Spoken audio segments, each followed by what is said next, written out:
বাড়ি কিনছেন, মুখ বন্ধ রাখুন। নতুন একটি গাড়ি কিনছেন, খুব ভালো কথা, মুখটা বন্ধ রাখুন। নতুন কোর্স করছেন, মুখ বন্ধ রাখুন। নতুন ব্যবসায় শুরু করতে যাচ্ছেন, মুখটা বন্ধ রাখুন দয়া করে। ছুটিতে ঘুরতে যাচ্ছেন, মুখ বন্ধ রাখুন। চাকুরিতে পদোন্নতি হচ্ছে, জাহির করার কিচ্ছু নেই, মুখটা বন্ধ রাখুন।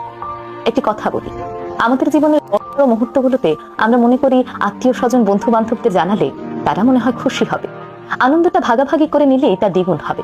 কিন্তু সত্যি বলতে এমনটা কিন্তু সবসময় হয় না, বরং অতি তাড়াতাড়ি মুখ খোলার কারণেই জীবনের সবচেয়ে বড় বড় বিপদগুলো হয়ে থাকে। আমাদের স্বপ্নগুলো অনেকটা বীজের মতো। বীজ মাটিতে রোপণ করার পর তার যত্ন দরকার পড়ে, সুরক্ষার দরকার হয়। কিন্তু আমরা যখন অতি তাড়াতাড়ি সবাইকে দেখাতে ব্যস্ত হই, তখন শেকড় গজানোর আগেই সেই বীজ শুকিয়ে যায়। বাস্তব অভিজ্ঞতা বলে, আপনার স্বপ্ন যত বেশি মানুষকে জানাবেন, তত বেশি ঈর্ষা, হিংসা, বদনজর আপনার দিকে এসে পড়বে। আর এই জিনিসটি আপনার সাফল্যের পথে গোপন বাধা হয়ে দাঁড়ায়। বিশ্বাস করুন, আমরা যাদের কাছের বন্ধু মনে করি তাদের সবাই কিন্তু আন্তরিক নয়। অনেকেই চায় আপনি ভালো থাকুন, কিন্তু তাদের চেয়ে ভালো নয়।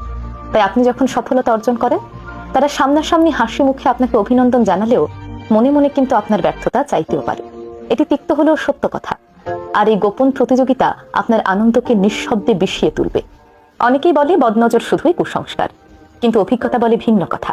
কোনো মানুষ যখন আপনার সফলতা ঈর্ষান্বিত হয়, তখন সেই নেগেটিভ এনার্জি আপনার জীবনেও প্রভাব ফেলতে পারে। ইসলাম ধর্ম, হিন্দু ধর্ম থেকে শুরু করে প্রায় প্রতিটি ধর্মেই বদনজরের উল্লেখ আছে। সুতরাং এটি কোনো কাল্পনিক ভয় নয়, নীরবতা কোনো দুর্বলতা নয়, বরং শক্তি। চুপ থাকা মানেই নিজেকে গোপনে ধীরে ধীরে প্রস্তুত করা। একটি জিনিস লক্ষ্য করবেন, কৃষক যেমন বীজ বপন করে প্রতিদিন হাটে গিয়ে ঘোষণা করে না, তেমনি বুদ্ধিমান মানুষও নিজের স্বপ্নের কথা সবাইকে বলে বেড়ায় না।